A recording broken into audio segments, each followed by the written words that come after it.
everyone, welcome to yet another interacting session based on the topic of light reflection and refraction. ठीक है, सो आज का हमारा topic है लाइट रिफ्रैक्शन और रिफ्रैक्शन, और बेसिकली हम रिफ्लेक्शन वाले पार्ट में ही हैं अभी। तो हमने रिफ्रैक्शन वाला पार्ट यानी कि ये जो आपका पार्ट है ना, ये वाला हमने अभी तक स्टार्ट नहीं किया है। आज हम रिफ्लेक्शन में जो कॉनकेव मिरर है, ठीक है, कॉनकेव मिरर और हो सका तो कॉन्वेक्स मिरर भी, इनके जो रूल्स होते हैं, रूल्स तो हमने कर लिए थे बेसिकली, जो बेसिक रूल्स हैं जैसे इमेज फॉर्मेशन के लिए रे ट्रेसिंग के रूल्स, वो हमने कर लिए। आज हम पढ़ेंगे रे डायग्राम्स, ठीक है, और रे डायग्राम्स हम ये सब पढ़ेंगे NCERT से, ठीक है। सो सभी रेडी हैं स्टार्ट करने के लिए आज का टॉपिक? सो चलिए स्टार्ट करते हैं। और जो है हम जो रे डायग्राम्स बनाएंगे वो आपको साथ साथ बनाने हैं अपनी नोटबुक्स में पेंसिल और स्केल के साथ, ठीक है। सभी रेडी है ना? ठीक है, सो स्टार्ट करते हैं। Image formation by concave mirror. The ray diagrams for the formation of image by a concave mirror for various positions of the object are in the figure 10.7. So figure 10.7 देख सकते हो आप, ये रहा, ये रे डायग्राम्स है, ठीक है। सो अब इन सभी को हम समझते हैं एक एक करके, ठीक है। सो फर्स्ट वाले डायग्राम पे आ जाते हैं हम। ओके, सो ये डायग्राम क्या कह रहा है कि हमारी जो ऑब्जेक्ट है, ठीक है, ऑब्जेक्ट जो है वो हमारी इन्फिनिटी पे प्रेजेंट है, ठीक है। हमारी ऑब्जेक्ट कहाँ पर प्रेजेंट है? इन्फिनिटी पे प्रेजेंट है। ओके, सो इन्फिनिटी पे ऑब्जेक्ट जब प्रेजेंट है, let's suppose this to be the object, ठीक है, और ये इनफाइनाइट यानी कि काफ़ी दूर है हमारे मिरर से। अगर हम इन्फिनिटी कह रहे हैं, सेंटर ऑफ कर्वेचर कह रहे हैं, फोकस कह रहे हैं, these all terms are with respect to the mirror जो हमने चूज़ किया है, ठीक है। सो इन्फिनिटी पे है हमारे मिरर के रिस्पेक्ट में। ओके, अब यहाँ से मैंने आपको बताया था कि इन्फिनिटी से ही पैरेलल रेज जाती हैं। इन्फिनिटी से कैसी रेज जाएंगी? पैरेलल रेज हमेशा, ठीक है। सो इंसिडेंट रेज कैसी हो जाएंगी? ये जो इंसिडेंट रेज हैं they will be parallel to each other as well as to the principal axis, ठीक है। ये आप देख सकते हो, ये क्या है? प्रिंसिपल एक्सिस है। प्रिंसिपल एक्सिस क्या होता है? P से C तक को जो ज्वाइन करे, यानी कि पोल को, सेंटर ऑफ कर्वेचर को जो इस तरीके से ज्वाइन करता है, that line is known as principal axis, ठीक है। अब देखो, प्रिंसिपल एक्सिस के भी पैरेलल है और आपस में भी ये इंसिडेंट रेज क्या है? पैरेलल है, ठीक है। अब क्या होगा यहाँ पर? हमने जब मैंने आपको फोकस समझाया था ना, फोकस क्या होता है, कुछ रूल्स बताए थे मैंने आपको, वहाँ हमने समझा था कि जब ये इस तरीके की कंडीशन आएगी जहाँ पर इंसिडेंट रेस पैरेलल है एक दूसरे के साथ भी और प्रिंसिपल एक्सिस के साथ भी, तो क्या होगा? ये सभी रिफ्लेक्ट होंगी, ऑफ कोर्स ही बात है, रिफ्लेक्ट होंगी मिरर की सरफेस से, और रिफ्लेक्ट इस तरीके से होंगी कि ये सभी प्रिंसिपल एक्सिस के एक पॉइंट पे मीट कर रही होंगी, ठीक है। और याद रखना, ये जो प्रिंसिपल एक्सिस पे जो लाइन जाएगी वो इसी तरीके से रिफ्लेक्ट करेगी, जो रे जाएगी इंसिडेंट रे। याद है ना सभी को? ऐसा क्यों होता है? क्योंकि सेंटर ऑफ कर्वेचर से कोई भी मिरर की सरफेस पे अगर हम कोई भी पॉइंट ज्वाइन करते हैं, so that is the normal, ठीक है। सो ये भी एक नॉर्मल है और नॉर्मल के अलॉन्ग कोई इंसिडेंट रे जाती है, सो वो वापस भी उसी पाथ को मतलब ट्रेस करती है, ठीक है। सो यहीं से इंसिडेंट रे बनेगी, यहीं से रिफ्लेक्टेड रे जाएगी, यानी कि ये सभी एक ऐसा पॉइंट है जहाँ पर ये सभी आकर मिलते हैं, and that is known as the focus.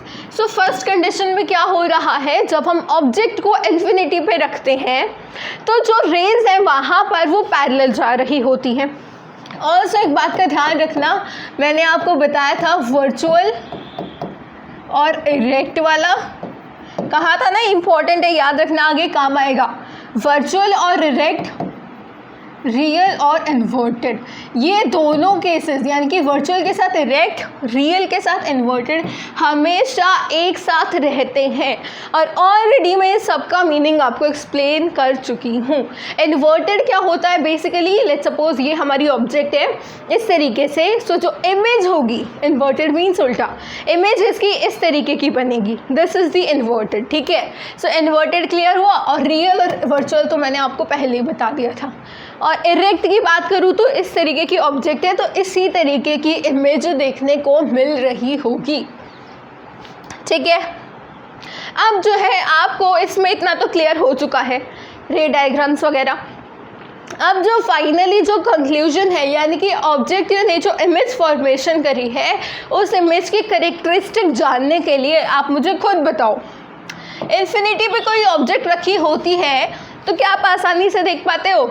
या फिर कोई मिरर है, मिरर कॉन्केव मिरर ले लो, तो इन्फिनिटी पे बहुत दूर मिरर रखा है और ऑब्जेक्ट भी, मतलब मिरर जो है वो ऑब्जेक्ट से काफ़ी दूर है, तो क्या उस मिरर में बड़ी सी इमेज दिखेगी हमें ऑब्जेक्ट की, या बिल्कुल छोटी सी या उसी साइज़ की इमेज दिखेगी?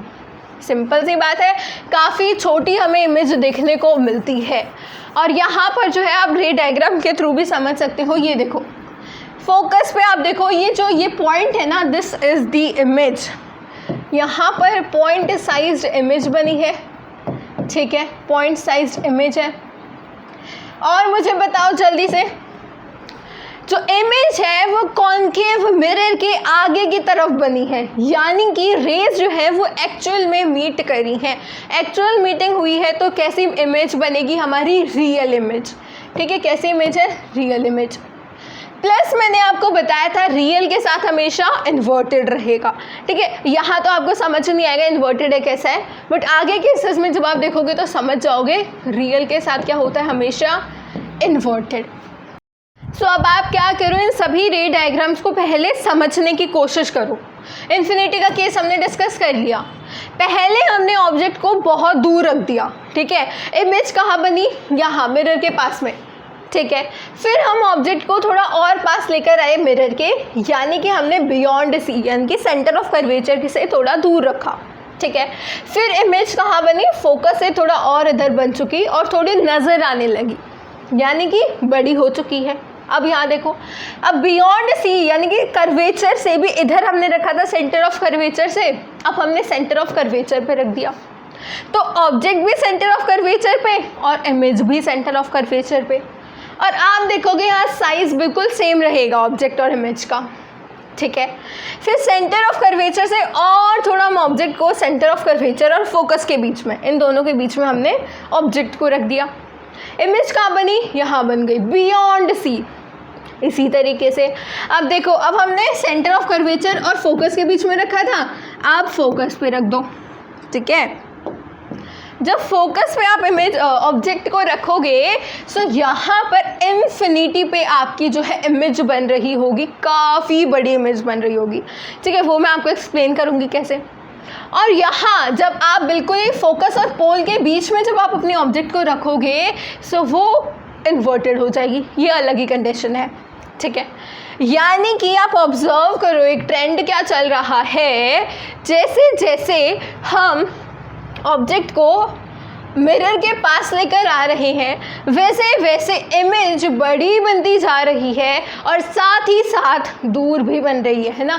यहाँ जब हमारे ऑब्जेक्ट थी, जब यहाँ इमेज फोकस पे इमेज थी, जब और पास लेकर आए तो यहाँ पर आ गई फोकस कर्वेचर के बीच में, और पास लेकर आओगे वहीं पर आ गई, फिर दूर होती गई। क्लियर हो रहा है?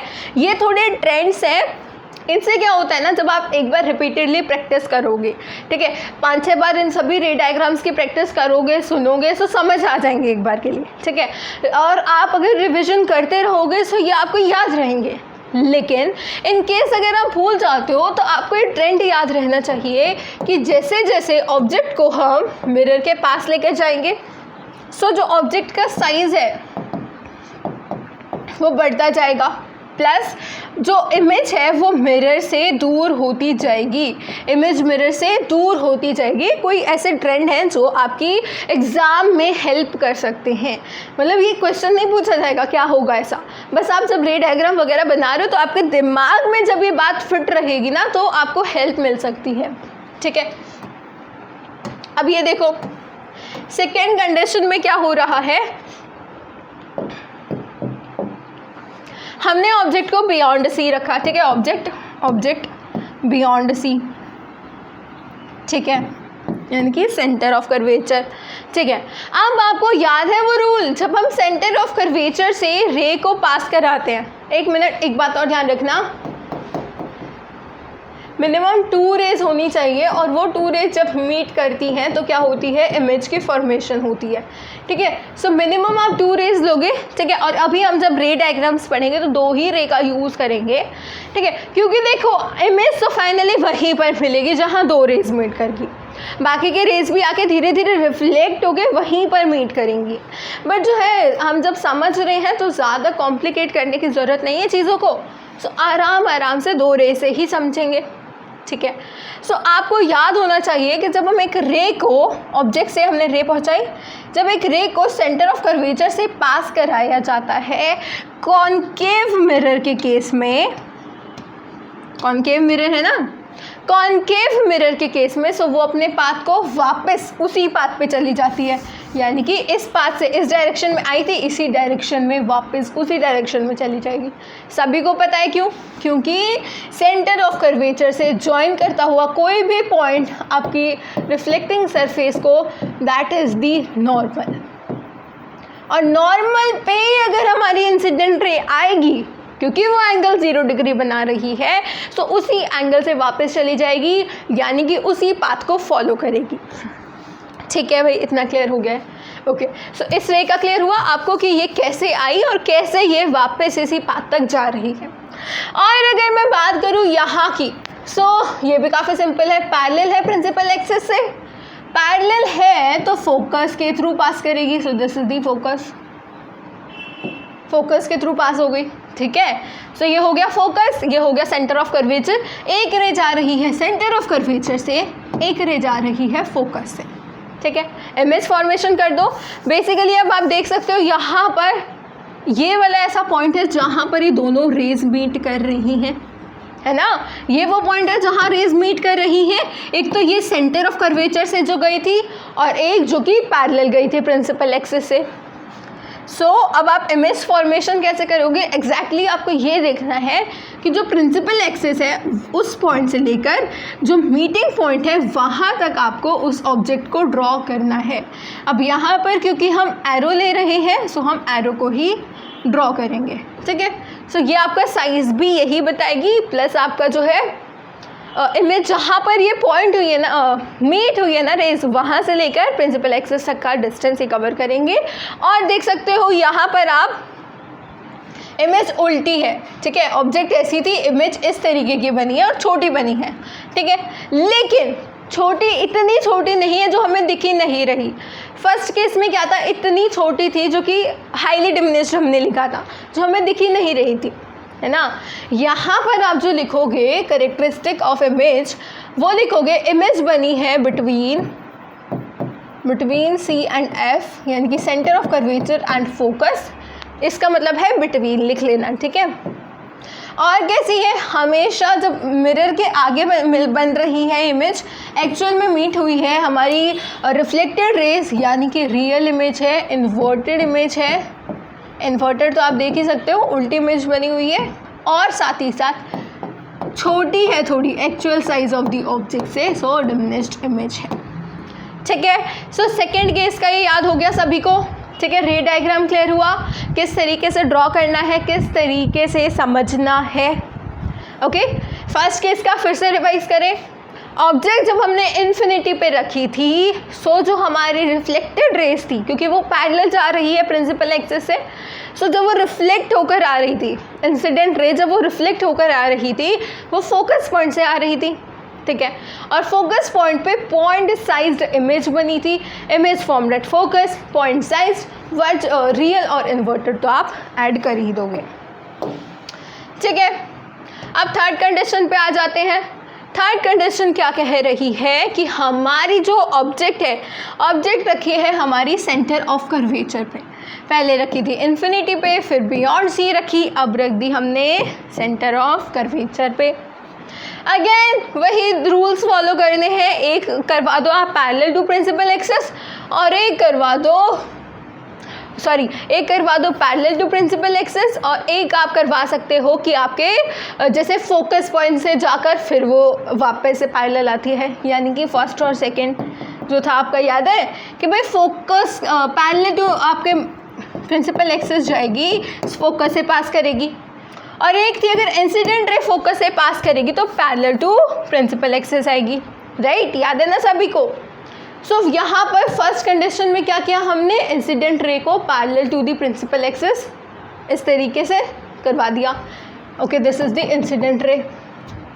अब यहाँ रिफ्लेक्शन कैसे होगी देख सकते हो, इस तरीके से इस इंसिडेंट रे की रिफ्लेक्शन हुई है, यहाँ पर आकर ये मिल चुकी है। फिर हमने सेकेंड रूल फॉलो किया, हमने इस तरीके से क्या करवाया, फोकस के थ्रू इंसिडेंट रे को पास कराया, ठीक है। फोकस के थ्रू इंसिडेंट रे को पास कराते हैं सो वो पैरेलल टू प्रिंसिपल एक्सिस उसकी रिफ्लेक्शन होती है। क्या कहा मैंने, फोकस के थ्रू जब हम इंसिडेंट रे को पास कराते हैं so parallel to principal axis उसकी रिफ्लेक्शन होती है। So simple.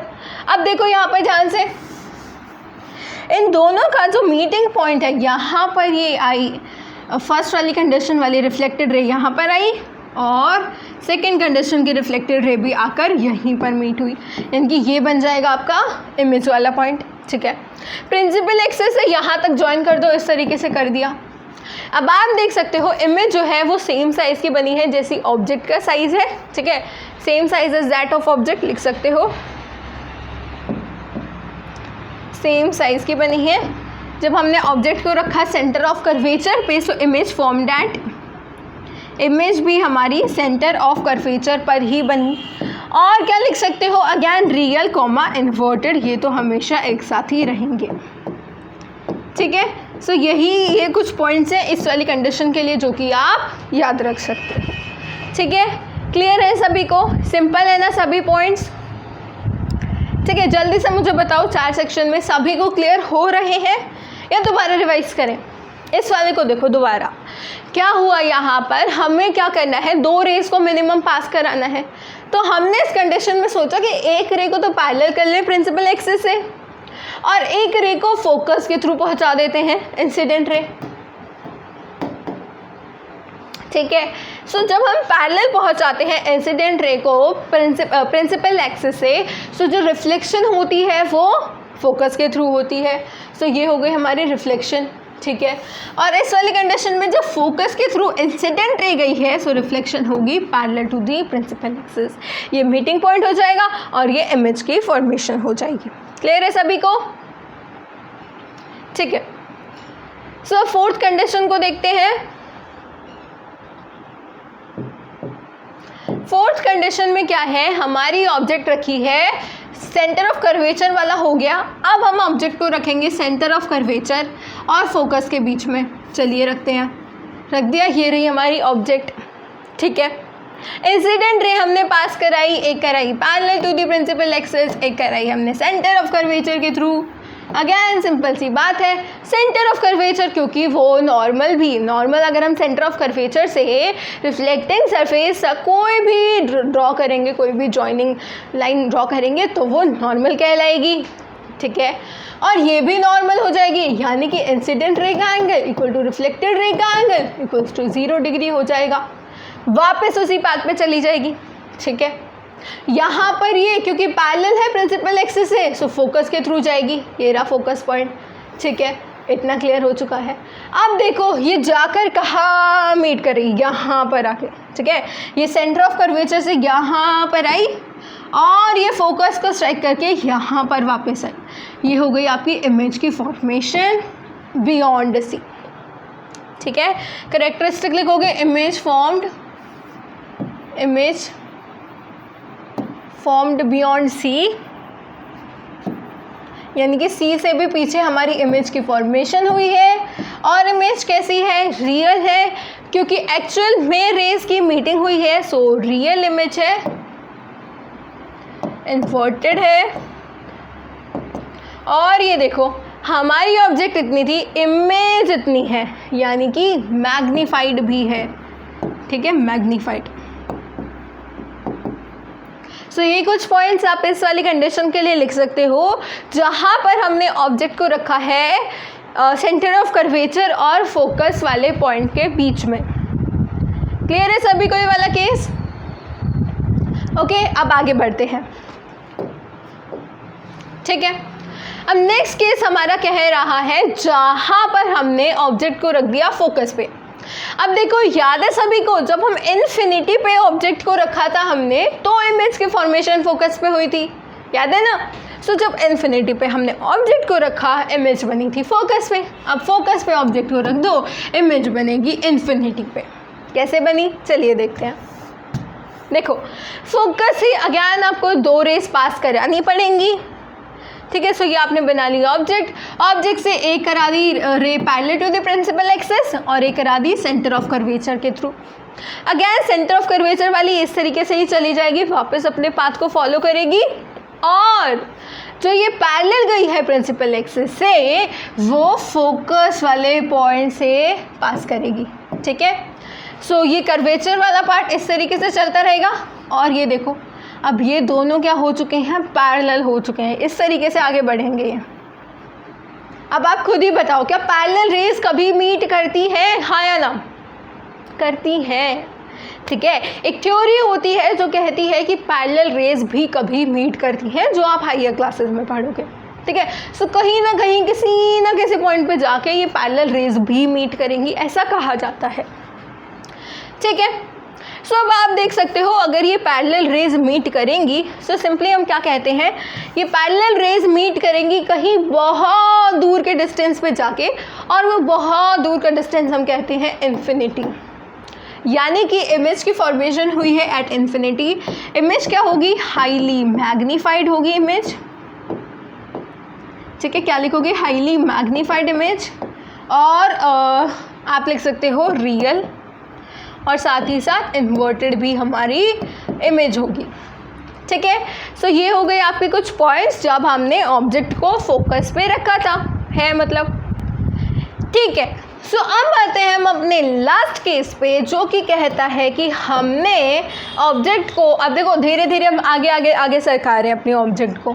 अब यहाँ जब हमने फोकस पे रख दी ऑब्जेक्ट, उसके बाद क्या है, ये पोल बचा है, ये फोकस हो गया है, पोल बचा है। सो पोल पे थोड़ी ना रखेंगे ऑब्जेक्ट को, इन दोनों के बीच में रखेंगे, ठीक है। सो हमने क्या किया, यहाँ पर अपनी ऑब्जेक्ट को रख दिया, A B is the object. देखो अब क्या करना है, अगेन 2 रेस को पास कराना है, पर यहाँ पर हम यूज़ करेंगे जो ऑब्लिक इंसिडेंस वाला रूल था, ठीक है। उसके अकॉर्डिंग एक तो हम सेंटर ऑफ कर्वेचर से ही पास कराएंगे, इस तरीके से रिफ्लेक्ट होगी, इंसिडेंट जिस एंगल से हुई थी उसी एंगल से रिफ्लेक्ट हो जाएगी, ठीक है। ऑब्लिक इंसिडेंस वाले केस में अगर हम देखें सो ये क्या है, सेंटर ऑफ कर्वेचर से पोल को ज्वाइन करती हुई line, this is the principal axis. Also centre of curvature से जब हम रिफ्लेक्टिंग सरफेस को ज्वाइन कर रही हैं so this is the normal. So normal के साथ ही जब कोई पर्टिकुलर एंगल बना रही है हमारी incident ray, so angle reflected ray भी बनाएगी। सो इस तरीके से डाइवर्ज हो जाते हैं। अब ये देखो, ये गई है यहाँ पर इस तरीके से और ये यहाँ चली गई। अब ये देखो किस तरीके से दोनों रेज डाइवर्ज हो रही हैं। डाइवर्जिंग रे एक इस तरफ जा रही है, एक इस तरफ जा रही है, कभी मीट ही नहीं करेंगे, इनके बीच का डिस्टेंस सिर्फ बढ़ता बढ़ता और बढ़ता ही रहेगा, ठीक है। सो अब क्या करते हैं, हम इनको पीछे की तरफ मीट करा देते हैं। सो पीछे की तरफ कैसे मीट कराएंगे, जो रिफ्लेक्टेड रे है अब इसको क्या करेंगे, पीछे की तरफ एक्सटेंड कर देंगे और ये इस तरीके से पीछे मिल गई। और ये सेंटर ऑफ कर्वेचर वाली जो लाइन थी वो भी, मतलब जो रे थी वो भी पीछे की तरफ मिल गई। ये हो गई हमारी इमेज की formation. Also this is the principal axis. So principal axis से मीटिंग पॉइंट तक हमने ऑब्जेक्ट को इस तरीके से ज्वाइन कर दिया।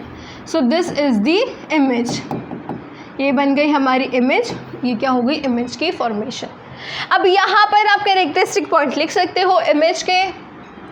अब ये ध्यान से देखो, यहाँ पर इमेज वर्चुअल है और वर्चुअल के साथ साथ इरेक्ट भी है। मैंने कहा था वर्चुअल और इरेक्ट हमेशा एक साथ रहेंगे। यहाँ पर इन रेज की एक्चुअल मीटिंग नहीं हो रही है, वर्चुअली इनको हम मीट करा रहे हैं और इरेक्ट भी बनी है ना। सो वर्चुअल एंड इरेक्ट, और साथ ही साथ ऑब्जेक्ट का जो साइज़ है उस साइज़ से ज़्यादा हमारी इमेज का साइज़ है, यानी कि मैग्नीफाइड इमेज बनी है, ठीक है। सो ये हो गए आपके कुछ कैरेक्टरिस्टिक पॉइंट इस वाली इमेज के, जो हमने ऑब्जेक्ट को बिटवीन पोल एंड फोकस रखा था, तो ठीक है। अब आप ध्यान दो तो हमने देखा कि वर्चुअल इरेक्ट बन चुके हैं, ठीक है। और इतने सारे केसेस हमने पढ़े थे, रियल भी बनी थी हमारी इमेज, ठीक है। रियल के साथ साथ हमेशा रियल के साथ क्या होगी, इन्वर्टेड होगी, ठीक है, रियल और इन्वर्टेड। अब रियल और इन्वर्टेड में वो मैग्नीफाइड भी थी, हाईली मैग्नीफाइड भी थी, पॉइंट साइज भी थी, सेम साइज भी थी, है ना, और छोटी सी भी थी, मतलब जस्ट डिमिनिश्ड, सारी कंडीशन आ रही थी। यहाँ अगर हम बात करें तो सिर्फ और सिर्फ देखो वर्चुअल और इरेक्ट हमें मिला, ठीक है, वर्चुअल और इरेक्ट ये दोनों कंडीशन मिली, लेकिन ओनली मैग्नीफाइड के साथ। कॉन्केव मिरर की अगर मैं बात करूँ तो कॉन्केव मिरर वर्चुअल इमेज सिर्फ एक कंडीशन में देता है, वो भी मैग्नीफाइड। अगर मैं डिमिनिश्ड कॉन्केव मिरर में बनाना चाहूँ वर्चुअल इमेज तो मैं नहीं बना सकती, और इसी की वजह से हमें यूज़ करना पड़ता है कॉन्वेक्स मिरर को कुछ जगह पे, जहाँ हमें इस वाली कंडीशन का यूज़ करना होता है, यानी कि डिमिनिश्ड, वर्चुअल और इरेक्ट कंडीशन का, ठीक है। ओके, सो ये तो हो गया हमारे कॉन्केव मिरर के रे डायग्राम्स, ठीक है। सो इनको जल्दी से समराइज़ कर लें। आपके एनसीईआरटी में एक टेबल दे रखी है, इनको जल्दी से समराइज़ कर लेते हैं और इन सभी पॉइंट्स को याद भी करना है, ठीक है। सो ये रही आपकी टेबल। अगेन जैसा मैंने आपको बताया था, ऑब्जेक्ट को धीरे धीरे हम मिरर के पास लेकर आ रहे हैं, है ना। सो ऑब्जेक्ट एट इन्फिनिटी, फिर बियॉन्ड सी, फिर एट सी यानी कि सेंटर ऑफ कर्वेचर, फिर बिटवीन सी एंड एफ, फिर at F, F means focus, between P and F that mean pole और फोकस के बीच में। फर्स्ट कंडीशन पे जब हम इन्फिनिटी पे ऑब्जेक्ट को रख रहे हैं तो जो इमेज फॉर्मेशन हुई है वो फोकस पे हुई थी, ठीक है, याद है सभी को, फोकस पे हुई थी इमेज फॉर्मेशन। और फोकस में पॉइंट साइज हमारी इमेज से हाईली डिमिनिश्ड थी। रियल और इन्वर्टेड तो हमेशा होगी कॉन्केव मिरर में जब एक्चुअल मीटिंग हो रही होगी रिफ्लेक्टेड रेज की। क्लियर है सभी को, ठीक है। फिर हमने रखा ऑब्जेक्ट को बियॉन्ड सी। बियॉन्ड सी रखने पे इमेज की फॉर्मेशन हुई बिटवीन एफ एंड सी, यानी कि फोकस और सेंटर ऑफ कर्वेचर, फोकस और सेंटर ऑफ कर्वेचर के बीच में कहीं ना कहीं हमारी इमेज की फॉर्मेशन हुई थी, और वो भी इन्वर्टेड, ठीक है, डिमिनिश थी और रियल इन्वर्टेड, ठीक है। कर्वेचर, अब ये बात ध्यान रखना, जब हम सेंटर ऑफ कर्वेचर पे रखेंगे तो जो इमेज है वो सेंटर ऑफ कर्वेचर पे ही मिलेगी। एक स्पेशल केस है, ये दोनों स्पेशल केस हैं, ठीक है। यहाँ पे क्या हो रहा है, अलग कंडीशन आ रही है वर्चुअल और इरेक्ट, जो कि कॉमनली नहीं होता कॉन्केव मिरर के केस में, ठीक है। और यहाँ पर अगर मैं देखूँ सो बियॉन्ड सी मतलब एट सी पे जब हम रखते हैं तो इमेज भी एट सी बन रही है और सेम साइज़ की बन रही है। सो थोड़ा स्पेशल केस है ये, ठीक है, याद रखना है इसको भी। वैसे तो आपको सभी याद रखने हैं, ठीक है। अब देखो बिटवीन सी एंड एफ यानी कि सेंटर ऑफ कर्वेचर और फोकस के बीच में हमने अपनी ऑब्जेक्ट को रख दिया। इमेज क्या होगा, इमेज का और दूर हो जाएगी हमारे मिरर से, बियॉन्ड सी एनलार्ज होगी, क्योंकि जितनी ज़्यादा दूर होगी उतना ज़्यादा रेस का गैप हो जाएगा और वो बड़ी हो जाएगी। फोकस पे रखेंगे तो देखो जब हमने इन्फिनिटी पे रखा था तो फोकस पे इमेज बनी थी, अब फोकस पे रखेंगे तो इन्फिनिटी पे इमेज बनेगी, ठीक है। हाईली एनलार्ज होगी क्योंकि इन्फिनिटी पे कब जाके हमारी पैरेलल रेज मीट कर रही हैं, कितने डिस्टेंस पे कर रही हैं, हाईली एनलार्ज।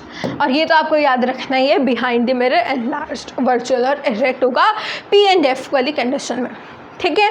सो इस टेबल को एक काम करो, जल्दी से वीडियो को पॉज करके इस टेबल को थोड़ा और एक दो बार रीड करो, इस टेबल को थोड़ा समझो, ठीक है।